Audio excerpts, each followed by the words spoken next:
कालिदास जी बचपन में बहुत मूर्ख हुआ करते थे। और दोस्तों कहा जाता है कि उनकी जो शादी हुई थी, विवाह हुआ था, बहुत ही रहस्यमय तरीके से हुआ था।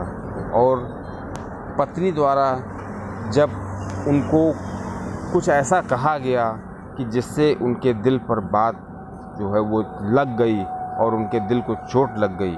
और दोस्तों वही जो चोट थी उसने उनके जीवन को बदल दिया। तो दोस्तों आइए जानते हैं कि श्री कालिदास जी की पत्नी ने ऐसा क्या कह दिया था कि उनको ऐसी चोट लगी कि उन्होंने पूरे साहित्य का, भारतीय साहित्य का नक्शा ही बदल के रख दिया। और दोस्तों आज भी उनके टक्कर का कोई भी काव्यकार और रचनाकार नहीं हुआ है।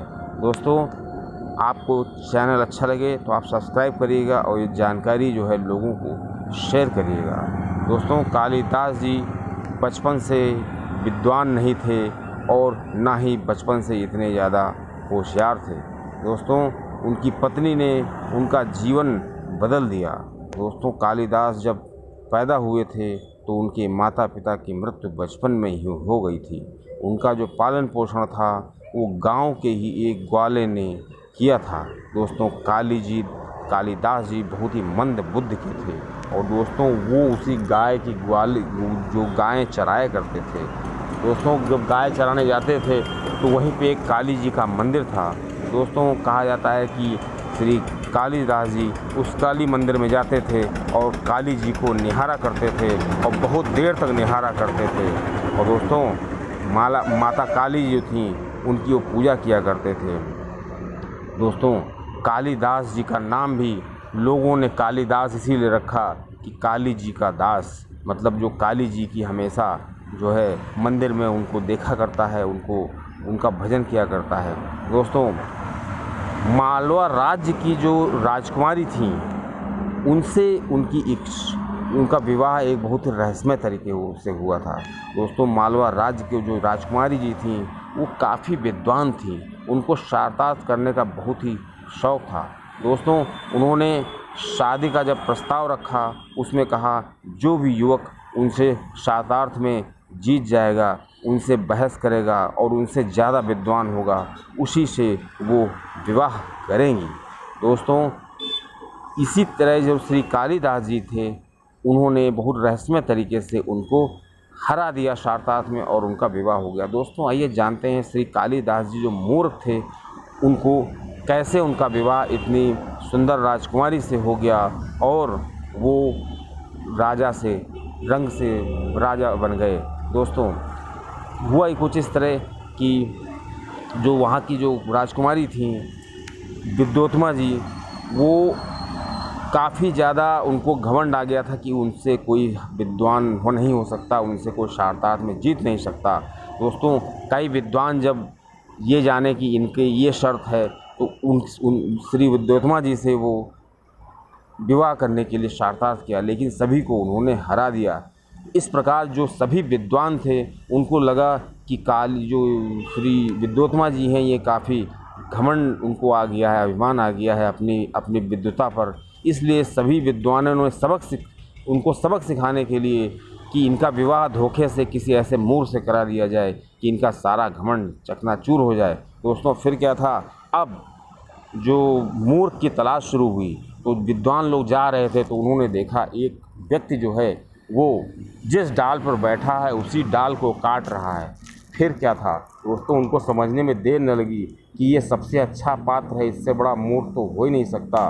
दोस्तों वो सभी विद्वान जो थे उस व्यक्ति के पास गए और उससे कहने लगे मैं तुम्हारा विवाह करा दूंगा। उसको बहुत अच्छे कपड़े पहनाए और उसको विद्योत्मा जी के पास ले गए। दोस्तों उससे कहा गया कि तुम कुछ बोलना नहीं, तुम्हें जो भी कहना है इशारे से कहना। और दोस्तों जब कालिदास जी विद्योत्मा जी के सामने आए तो जब शार्तार्थ शुरू हुआ तो विद्योत्मा जी ने पहले उनको एक उंगली दिखाई। तो दोस्तों जब एक उंगली विद्योत्मा जी ने दिखाई तो कालिदास जी को लगा कि ये कह रही हैं कि मैं तुम्हारी उंगली से आंखें फोड़ दूंगी। तो दोस्तों विद्योत्मा जी का कहना ये था एक उंगली दिखाकर कि ईश्वर एक है और उसी से सारी दुनिया, सारे सृष्टि बनी है। लेकिन पुरुष और प्रकृति उसके दो स्वरूप हैं।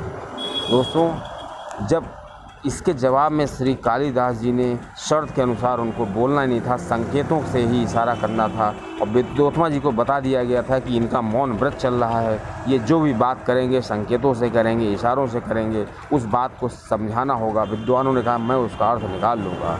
दोस्तों, तो जब विद्योत्मा जी ने उनको एक उंगली दिखाई तो उसके एवरेज में जो जो कालिदास जी थे उन्होंने उनको 2 उंगली दिखाई। तो दोस्तों, इसका अर्थ निकाला विद्वानों ने, कहा कि ईश्वर तो एक है लेकिन उसके 2 स्वरूप हैं, जो पुरुष और प्रकृति। इस प्रकार आत्मा और परमात्मा हैं जो 2 शाश्वत हैं और पृथ्वी को चला रहे हैं। दोस्तों, फिर क्या था, श्री विद्योत्मा जी ने अगले चरण में हथेली दिखाई और उसकी 5 उंगलियां ऊपर थीं। दोस्तों, इनका ये मतलब था विद्योत्मा जी का कहने का कि आप जिस प्रकृति जगत जीव माया में रहते हैं वो उसमें द्वैतवाद स्थापित कर रहे हैं। दोस्तों, इसके जवाब में और उनका कहना था कि ये 5 तत्व से मिलकर के ही ये जो संसार है वो सृष्टि है बनी हुई है। दोस्तों, इसके जवाब में कालिदास जी ने सोचा कि वो उसको चांटा दिखा रही है, तो श्री कालिदास जी ने सोचा कि ये जब चांटा दिखा रही है तो उन्होंने मुक्का दिखा दिया। तो दोस्तों, जब उन्होंने मुक्का दिखाया तो जो विद्वान लोग थे उन्होंने ये अर्थ निकाला कि ठीक है, आपके कहने के हिसाब से 5 तत्वों से ये दुनिया बनी हुई है, लेकिन जब तक पंच तत्व अलग अलग रहेंगे तब तक सृष्टि नहीं बन सकती है। सृष्टि को मुक्त सृष्टिवत होने के लिए मुट्ठी बनानी पड़ेगी, मतलब सभी इंद्रियों को, सभी जो छत जल पावक गगन समीरा, ये जो पंच तत्व हैं इनको एक होना पड़ेगा तो सृष्टि का निर्माण होगा।